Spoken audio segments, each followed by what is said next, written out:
you all on behalf of Brockport Student Government for participating in what promises to be thought-provoking and entertaining debate. Events like this are only made possible by the hard work of many folks. I'd like to single out a couple in particular. Eric May, the BSG Programming Director, Kayleen Dady, BSG Marketing Director, Wendy Fritz of the College Bookstore, Basque, and our distinguished faculty for all of their efforts for promoting and supporting the event this evening. Thank you all very much.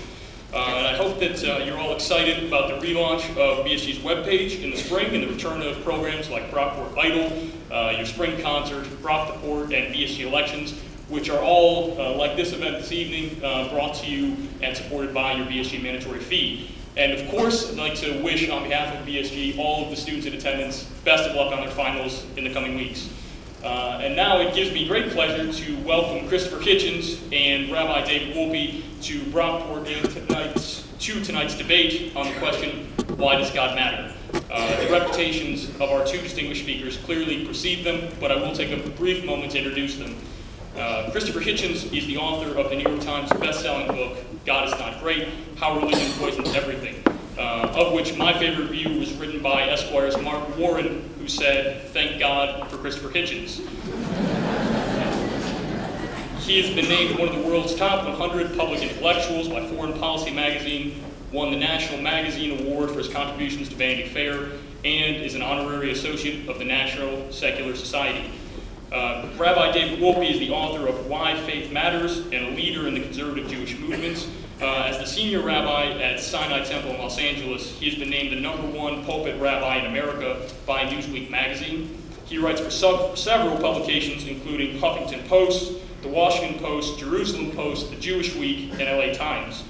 He currently teaches at UCLA and has previously taught at the Jewish Theological Seminary of America in New York and the American Jewish University in Los Angeles. The format for this evening debate is as follows. Each of our speakers will begin with an opening statement that will last 15 minutes from the lectern. Following, each gentleman will have 10 minutes to respond to each other, and then finally they'll have closing arguments of 5 minutes. After which we'll take questions from the audience from the two microphones in the front here, one for questions directed towards Mr. Hitchens, and the other for questions directed towards Rabbi Wolpe. We ask that you please keep your comments concise and respectful so that we can proceed with as many questions as possible. And at the end of the program, copies of both gentlemen's books will be on sale in the Union Lounge, and they'll be available to autograph them for you. So before we begin, I'd ask that you all please remain seated during the course of the debate, silence your cell phones, and offer Christopher Hitchens and Rabbi David Wolpe a warm welcome to Brockport.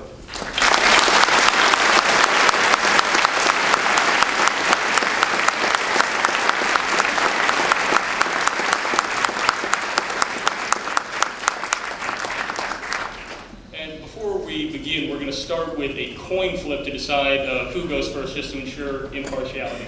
Rabbi Wolpe, would you like to call the flip? Heads. Oh! Here we go. That's what's right. Indeed it is a tails, and Mr. Hitchens will begin.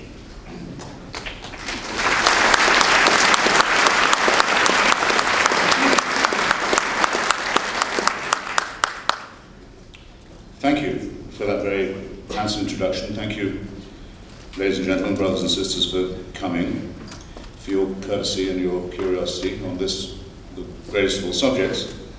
And thank you for giving me a reminder of the weather of the country of my birth. The hospitality of Rochester is rightly renowned. Well,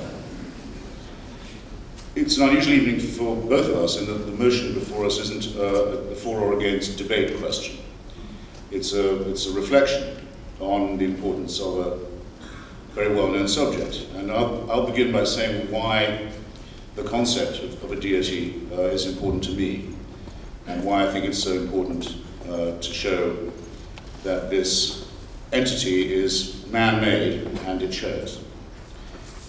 We are members, as we all now know, of a primate species, 1/2 chromosome away from chimpanzees. That also shows. One of the advantages we have over the other higher primates is that we have a slightly larger prefrontal lobe. Our adrenaline gland, in my view, is still too big. Our reproductive arrangements were designed by a committee. We have appendixes that we don't need. We grow hair in the womb that we shed before we're born. We're adapted to an environment, the African savanna, that we long ago very wisely abandoned. Otherwise we would, along with 99.9% of all other species that have ever been on the planet, have become extinct.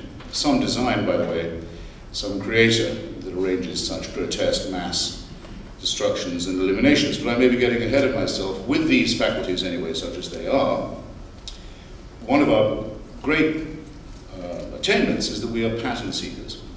We look for coincidences, for patterns, for explanations. And there's a lot around us that needs to be explained. And the great advantage of religion, I'll just call it religion for now, I'm going to separate the word God in a moment, is that it was, and for many of us still is, our first explanation for everything. Religion was humankind's first essay into cosmology. Why do the stars shine? Why did they move? Why do they sometimes disappear? It's our first attempt at philosophy, the idea of reasoning about what justice might be, how we are to live together, how we are to discuss. In some ways, it's our first attempt at literature, which is my own special subject. If I have one, it's our first real attempt at producing text that, though it is claimed to be revealed and sometimes claimed to be unalterable and divine, is nonetheless the work of man and has undergone, perforce, a great number of revisions, often at great cost. That's an attempt there too. It's an attempt at healthcare. For a very long time, people had probably a stronger chance of recovery if they went to the meeting conducted by the witch doctor. Everyone knows that morale is important in recovery. There's no question. My scientific colleagues, Richard Dawkins and Daniel Dennett, conceded with grace that it probably had a marginal but crucial effect on recovery, on health. It was our first attempt at understanding the natural order. Why are there earthquakes? Where do the comets come from? Where do the meteorites come from? Why are there tidal waves? Why are there plagues and diseases? In every case, you'll notice, though, that the answers proposed for these things by religion was wrong. In other words, the price of being the first explanation we came up with was it was also the worst. You'll do a lot better, ladies and gentlemen, with a germ theory of disease than you will if you're faced with a plague and you think it's the Jews again poisoning the wells, or it's a punishment for homosexuality. Earthquakes actually were believed by many people to be a punishment for homosexuality, though the only one that's yet occurred in San Francisco was long before it ceased to be a heterosexual town. Now, with this enormous advantage, religion has a second order one that I think is much less creditable, shall I put it like this. Now, in the light of later discoveries, we now know a great deal about our own nature. We've analyzed the string of our DNA. We know what we have in common with other creatures, and indeed with other less animate objects too. We know we're made of the same material as other animals and worms and even plants. We have a very much improved idea of the origins of the cosmos, vulgarly called a Big Bang, but everyone understanding that there was a moment of explosion that is still going on. The universe is still exploding apart at a actually very rapid and, oddly enough, increasing rate. You would have expected it to decrease by now. But it isn't doing that. And so it's become possible more recently for those who believe in the religious interpretation of the world to say, we used to oppose that. We used to say it was profane to study evolution. We used to say God put the fossils in the rocks just to test our faith. That was one ingenious attempt to counter Darwinism, for example. But now we find evolution is so beautiful and so complex and so magnificent. Obviously, we should have said this earlier, but we can say it now, God is responsible for that too. Same with the extraordinary effusions of physics and cosmology. Well, only a really big brain could have caused something like this to happen. You'll see my difficulty with this, which I hope you'll share. An argument like that is by definition unfalsifiable. There's no way I can prove that that's not the case. But I was brought up to believe, as I hope you are being,